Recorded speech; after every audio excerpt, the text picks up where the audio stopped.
안녕하십니까, 래피드입니다. 4월 4일 두산 에너빌리티 보도록 하겠습니다. 증시 먼저 보겠습니다. 코스피 1.3% 상승했고요. 코스닥은 0.3% 상승했습니다. 양증시 오늘은 이제 반등하면서 마무리되었고요.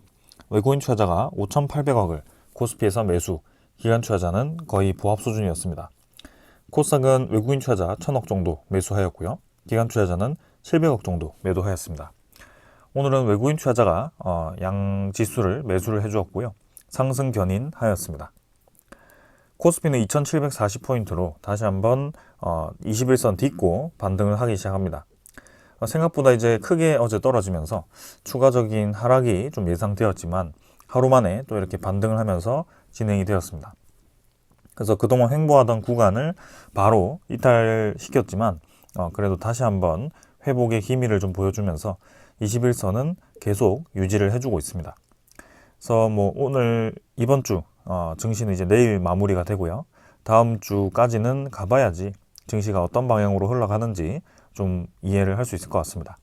그래서 2700 중반에서 조금 더 상승을 할 수 있을지는 지켜보겠습니다. 투자자는 기관 투자자가 큰 변화 없었고요. 금융 투자는 계속 코스피에서 빠져나오고 있습니다. 근데 외국인 투자자가 확실히 5,800억 정도를 매수하면서 코스피에 계속 유입이 되고 있는데요. 오늘도 사실 마찬가지 외국인 투자자에 대한 대부분의 물량이 그런 코스피 상위 종목, 특히 반도체 종목 위주로 집중이 되고 있습니다.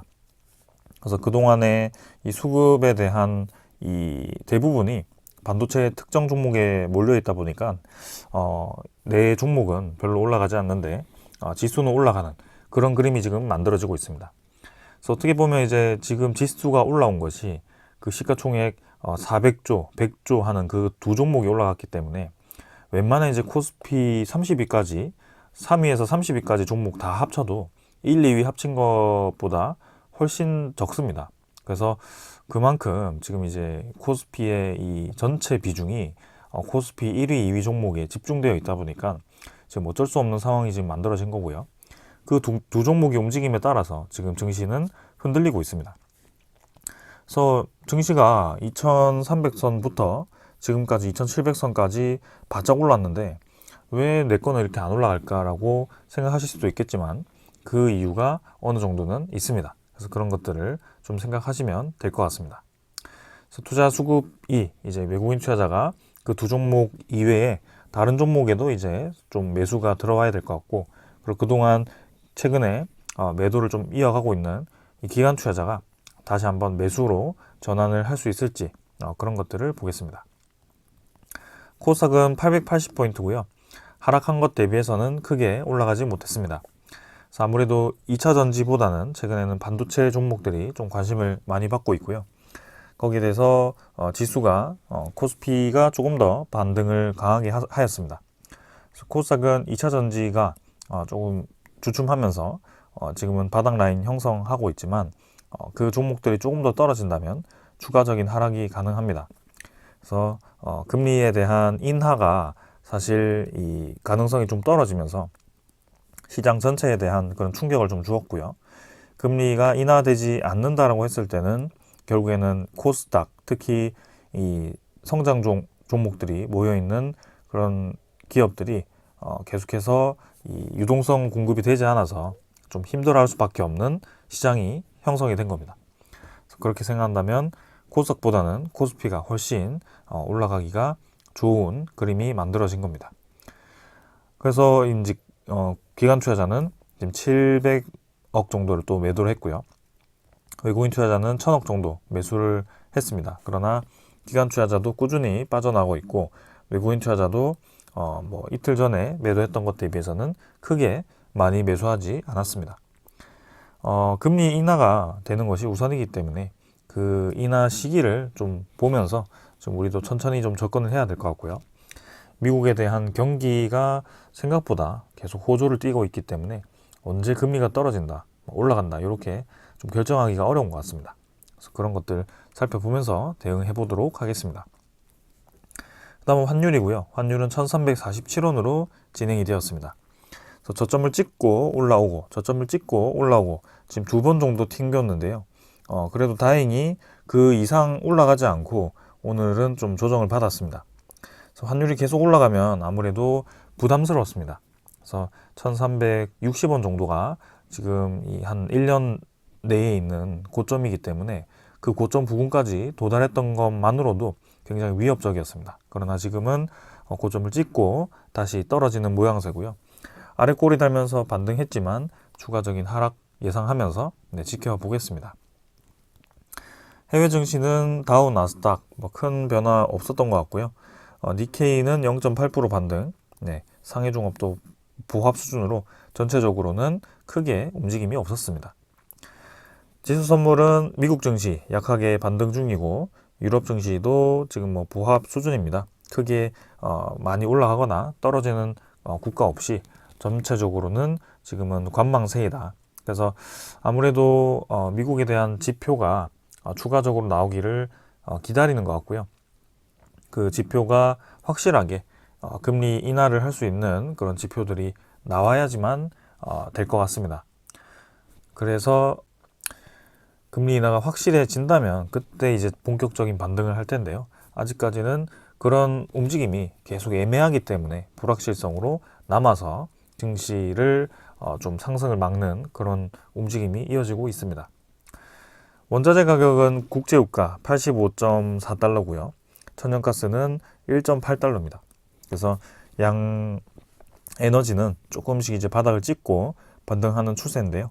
이것도 계속 체크는 해보겠습니다. 그 다음은 10년물 국채 금리인데요.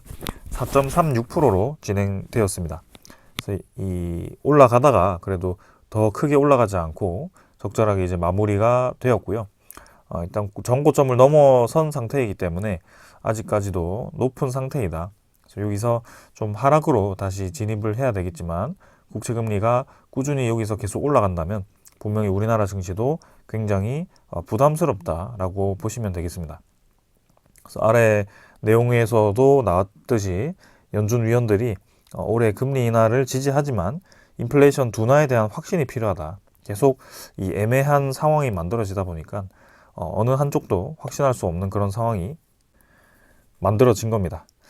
자, 그래서 이 정도로 이제 좀 증시 살펴보았고요. 종목으로 넘어가도록 하겠습니다. 두산 에너빌리티 보겠습니다. 310원 상승해서 1.88% 상승했고요. 16,810원으로 마무리되었습니다. 자, 오늘은 코스피 1% 이상 또 반등을 했지만 두산 에너빌리티는 코스피 장세보다는 조금 덜 올라갔고요. 오히려 이제 하락에 가까운 보합으로 떨어졌다가 마지막에 또 반등을 하면서 일단 16,800원 정도로 마무리가 되었습니다. 아무래도 코스피가 계속 올라가는데 두산 에너빌리티는 왜 이렇게 못 올라가냐라고 생각하시는 분들이 좀 있을 것 같습니다. 그러나 최근에 외국인 투자자에 대한 이 투자, 수급, 그 다음에 그런 이 지수 전체가 사실 삼성전자와 SK 하이닉스 위주로 좀 집중되어 있다라고 말씀을 드리고 싶고요. 그 시가총액이 큰 두 종목이 아주 크게 올라가니까 이 증시는 올라가는 것처럼 보이지만 그 이외의 종목들이 생각보다 크게 움직이지 않는 지수와 좀 반대의 움직임을 보일 수도 있는 그런 움직임이 나오는 겁니다. 그래서 우리는 지금은 일단 전반적으로 증시는 반등하고 있지만 사실 골고루 전체 종목들이 올라가는 그런 장은 아니다라고 생각을 하면 될 것 같고요. 결국에는 금리 인하가 다가오면 전체 시장이 올라가는 시장이 다가올 거고 지금이야 이제 반도체 그 AI 반도체 칩 때문에 반도체 관련 종목들이 좀 주목을 많이 받고 있지만 그 종목들이 좀 올라감에 따라서 이제 에너지 관련 종목들도 다시 한번 주목을 받는 그 시기가 올 거다. 이렇게 좀 정리를 하고 싶습니다.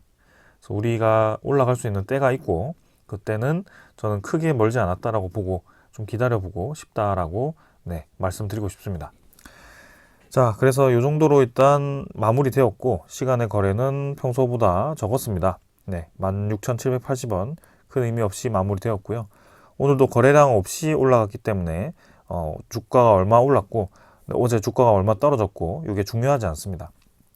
그래서 239만 주로 거래량으로 진행이 되었고 16,800원 올라왔지만 사실 최근에 이 적은 거래량은 올라가든 내려가든 큰 의미가 없는 상태로 계속 유지가 되고 있다고 보시면 되겠습니다. 그래서 우리가 기다리는 그 거래량이 나올 때까지 좀 기다려 보도록 하고요. 최근에 이 움직임이 옵션 만기 때 올라가고 그 만기일이 다가올 때까지 또 장기적으로 떨어뜨리고 다시 옵션 만기일이 다가왔을 때 올라가고 이런 움직임이 또 다시 나오기 시작했다는 것인데요. 이게 공매도 금지 이전에 나왔던 패턴인데 그 움직임이 공매도 금지 전에 금지가 풀리기 전에 다시 나오는 것인지 아무래도 다음 주 목요일까지 패턴을 좀 보면 알 수 있을 것 같습니다. 자, 그래서 오늘 아래 꼬리 달면서 양봉으로 만들어졌고요. 오늘을 기점으로 해서 다시 한번 반등 추세를 이어갈지 한번 보겠습니다. 일단 피크 거래량 찍고 거래량은 거의 뭐 감소를 했고요. 추가적인 거래량이 나올 때까지는 천천히 좀 살펴보도록 하겠습니다. 월봉도 큰 변화 없었기 때문에 넘어가도록 하겠습니다. 그래서 3월 달에 거래량을 길게 뽑고 지금 4월 들어서 굉장히 적은 거래량으로 또 시작을 했습니다. 근데 3월보다 좀 더 많은 거래량이 나오면서 올라가 주어야만이 지금 4, 5월 힘을 받아서 이제 이 전고점까지 또 뚫고 나가는 그런 힘을 좀 기대할 수 있을 텐데 여기서 다시 이 거래량이 줄어든다면 좀 아쉬울 것 같습니다. 아무튼 4월 이 정시 이벤트가 끝나고 나면 분명히 두산 에너빌리티가 포함된 그 종목들이 움직일 만한 소스들이 하나씩 오픈이 될 텐데요. 거기를 좀 기대를 우리가 하고 있습니다. 4월 중순 이후를 좀 지켜보면서 기다려 보겠습니다. 투자 수급은 16만 주 지금 외국인 투자자가 매수를 했고요. 기관 투자자는 16만 주 정도 매도했습니다. 금융 투자가 또 대부분의 물량을 매도했고요. 19만 주 매도하였습니다. 그래서 보험 5만 8천 주, 투신 3만 6천 주, 연기금 투자자 사모펀드는 거의 크게 변화 없었고요. 그래서 오늘은 금융 투자 위주로의 매도가 나왔다라고 보시면 되겠습니다. 투신도 최근에 좀 차익 실현 물량을 뱉으면서 빠져나가고 있는데 많은 물량이 아니기 때문에 일단 적절하게 끝내겠지 하고 지켜보겠습니다. 외국인 투자자는 어제 매수로 잡혔지만 오히려 매도로 바뀌었는데요. 오늘은 다시 추가로 또 매수를 했습니다. 근데 이게 또 수치가 바뀌었을지는 조금 있다가 확인을 해보겠습니다. 자, 그래서 오늘은 특별하게 말씀드릴 게 많이 없기 때문에 이 정도로 가볍게 넘어가도록 하고요. 공매도 잔고 한번 살펴보도록 하겠습니다. 자, 두산 에너빌리티 공매도 잔고는 최근에 다시 늘어나기 시작하는데요. 오늘은 좀 감소를 했습니다. 그래서 557만 주에서 543만 주로 한 14만 주 정도가 감소를 했고요. 일단 4월달 시작부터 공매도가 다시 감소하기 시작합니다. 굉장히 특이한 것이 이 월 말까지 또 공매도를 증가시켰다가 연초에 다시 공매도가 줄어들기 시작하는지 월 초죠. 그런 패턴이 계속 나오는지 좀 볼 거고요. 4월 3일, 4월 4일에 대한 움직임을 보면 알 수 있을 것 같습니다.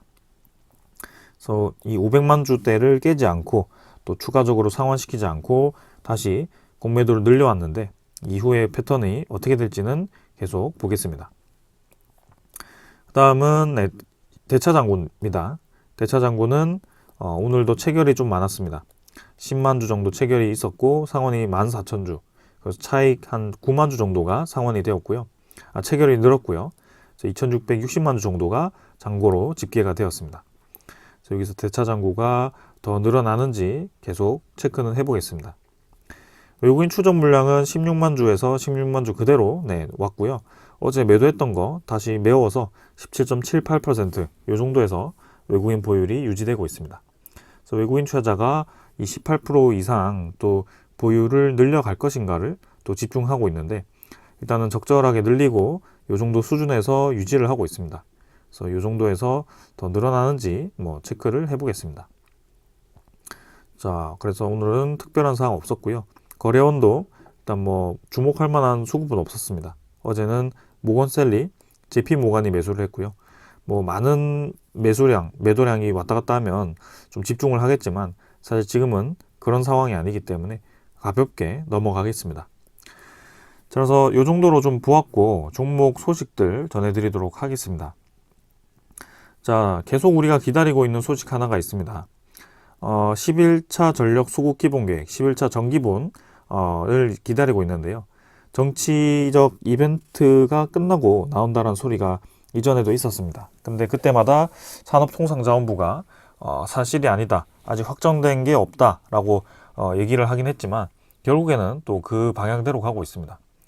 그래서 사실이 아니라고는 얘기하지만 공식적으로 얘기를 하지 않은 것이지 뜻 보면 이제 안에서 이미 거의 결정된 것처럼 보이는데요. 네, 그래서 결국에는 총선 이후에 발표될 것으로 보여집니다. 그래서 신규 원전 건설 담은 제11차 정기분이 이달 4월에 공개가 될 것 같고 SMR도 처음으로 반영이 된다. 이 내용도 우리가 어느 정도 인지를 하고 있습니다. 자, 그래서 신규 원전 건설 방향을 담은 제11차 전력수급 기본 계획이 실무안이 이달 이르면 공개가 된다. 그래서 정기분에는 소형 모듈 원전이 처음 반영이 될 거고 그게 700메가와트 수준으로 이제 반영될 계획으로 얘기가 나왔습니다. 그리고 이제 이 신규 원전, 대형 원전이 2기에서 4기 정도로 반영될 건데 그 예정 부지는 발표가 아직 되지 않을 걸로 예상이 됩니다. 서로 이제 원전을 지어달라. 지금 한번 취소되었기 때문에 또 추진했다가 그 부지가 또 취소되면 지금 피해가 막대하다. 그래서 이제는 우리 지역에 원전 건설하지 말라. 이렇게 이제 왔다 갔다 합니다. 그래서 어느 지역에는 건설이 가능할 것 같고 어느 지역에는 좀 애매한 부분이 있기 때문에 예정 부지를 확실하게 발표를 하지 않은 것 같고요. 그 부분은 추후에 천천히 좀 볼 것 같습니다. 근데 유력한 후보지들이 몇 개가 있었고요.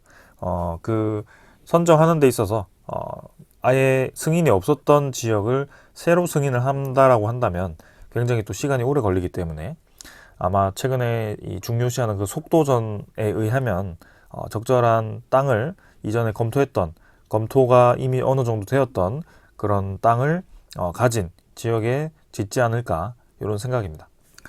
자, 그럼 이제 과연 몇 기를 늘릴 것이냐 그게 중요한데요. 지금 보았을 때는 2기 플러스 1기 아니면 2기 플러스 2기 해서 4기 3기 아니면 4기 정도로 얘기가 오가고 있습니다. 가장 적은 이제 2기 정도는 아직 얘기는 크게 나오지 않고 있는데요. 3기 아니면 4기가 될 것 같은데 3기는 이제 애매하죠. 홀수기 때문에 우리나라 혹은 뭐 타국들이 건설을 할 때 보통 원전 개수를 짝수로 짓습니다. 근데 이 홀수로 짓게 되면 오히려 이제 그 건설에 있어서 좀 불합리한 부분이 있는 것 같아요. 근데 짝수로 지어서 2기 아니면 4기로 가야 되는데 또 2기로 가면 너무 이 전력 수급에 앞으로 늘어날 수 있는 이 수요에 부족하기 때문에 또 4기로 가야 된다. 뭐 그런 얘기들이 계속 수렴하지 않는 것 같습니다. 그래서 아직까지도 논의가 오가고 있는 걸 보았을 때는 사실 어느 정도 얘기는 결론이 났을 거라고 저는 생각이 드는데 그게 4월에 발표가 될지 아니면 또 밀려서 5월로 넘어갈지 그거는 뭐 계속 보겠습니다. 자, 그래서 우리가 주목하고 있는 소식들이 이제는 정치 이벤트 이후에 서서히 나올 거고요. 그리고 11차 정기본에서는 LNG로의 전환 대신 뭐 양수 발전이라든지 무탄소 발전으로 또 전환을 유도할 것으로 알려졌기 때문에 이 양수 발전이라든지 뭐 수소 발전, 수소 연료 전지를 포함한 ESS 이런 것들은 또 두산 에너빌리티가 수혜를 볼 수 있는 구역입니다. 그렇다고 LNG를 완전히 줄이는 것도 아니고요. LNG 복합 화력 발전을 활용한 그런 가스터빈 수주가 늘어날 것으로 또 예상이 됩니다. 그래서 이런저런 것들을 검토했을 때는 확실히 두산 에너빌리티가 11차 전력 수급 기본 계획에서 수혜를 받을 수 있는 그런 상황이라고 저는 보여지고요. 명분이 필요하다면 아마 저런 것들이 오픈이 되었을 때가 아닐까 싶습니다. 자, 아무래도 이제 우리 구독자분들이 주목하고 있는 소식 중에 하나가 대형 원전, 우리나라 내부의 시장입니다.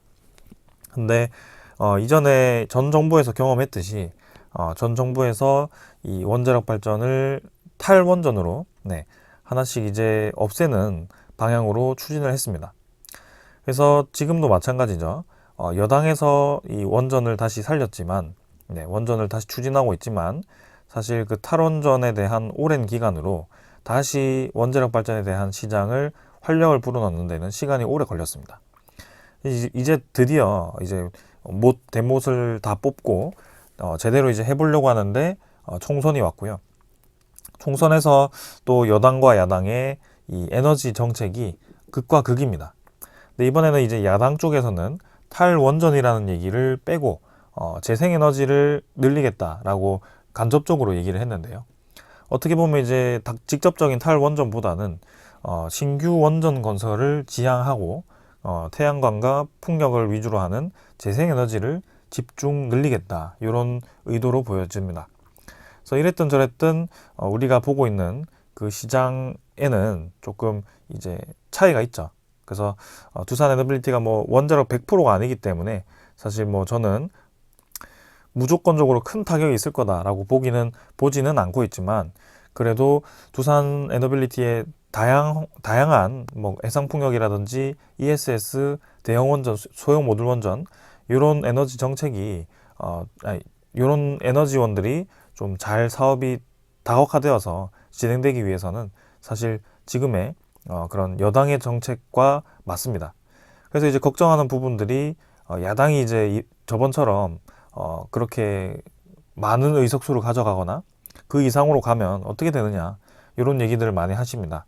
근데 저는 이제 좀 다른 생각을 하고 있는 것이 지금 그런 이벤트 때문에 오히려 불확실성이 생겼고, 그런 부분들 때문에 이런 애매한 부분들, 투자하기 애매한 부분들, 그리고 소식 발표가 계속 밀리는 부분들, 이런 것들이 생기고 있기 때문에 오히려 정치적 이벤트가 빨리 끝나버리는 것이 확실한 방향을 정하기에는 좋다라고 생각이 들고요.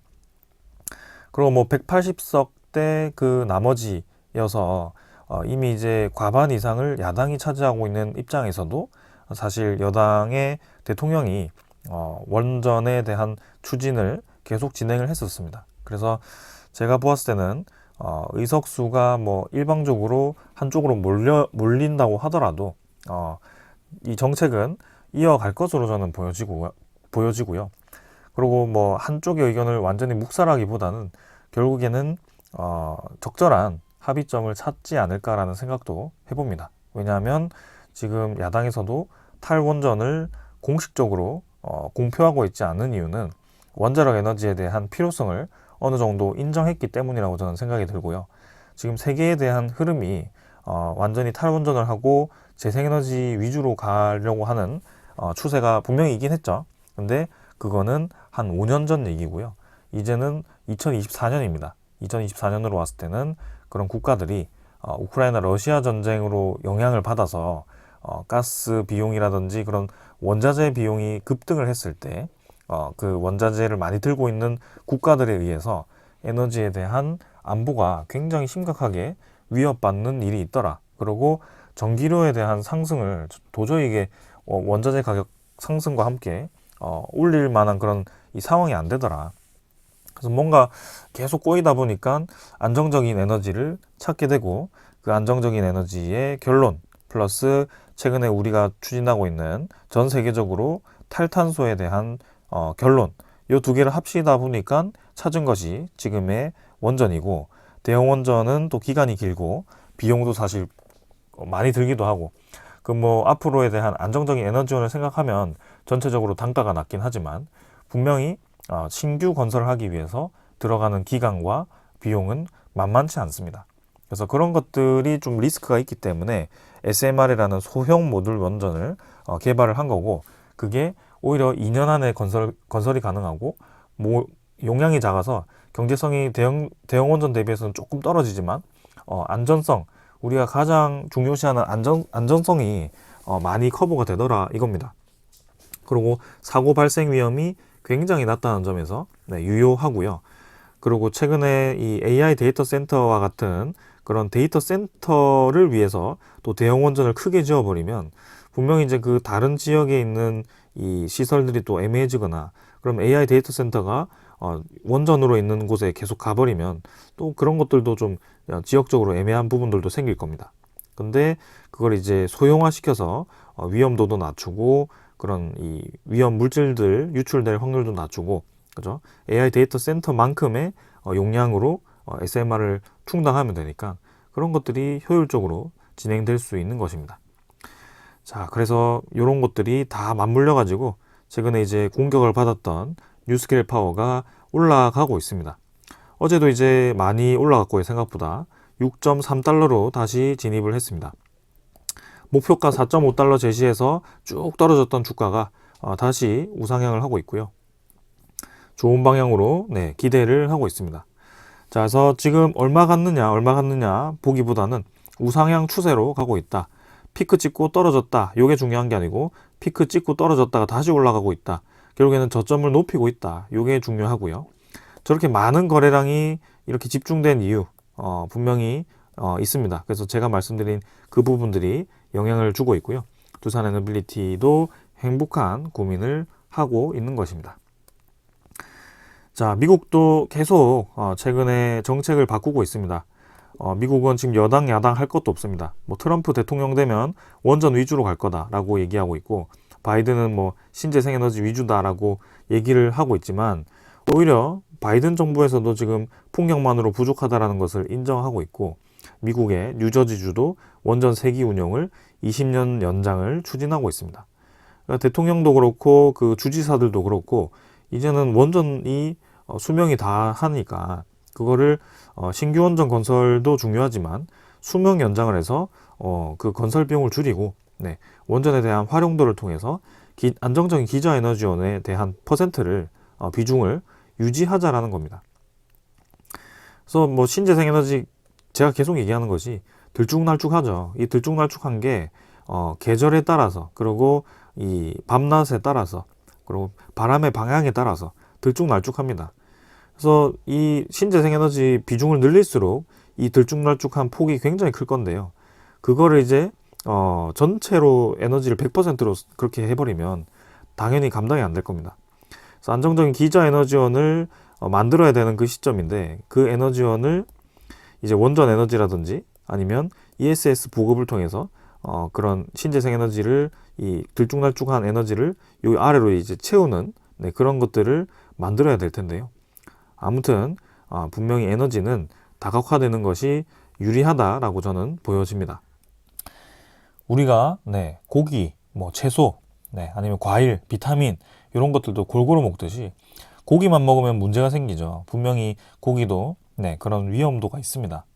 그렇죠. 근데 고기 없이도 이 영양소를 다 커버할 수가 없습니다. 그러니까 결국에는 고기도 필수적인 원소인데요. 그런 것들을 생각해보면 에너지원도 저는 마찬가지라고 생각을 합니다.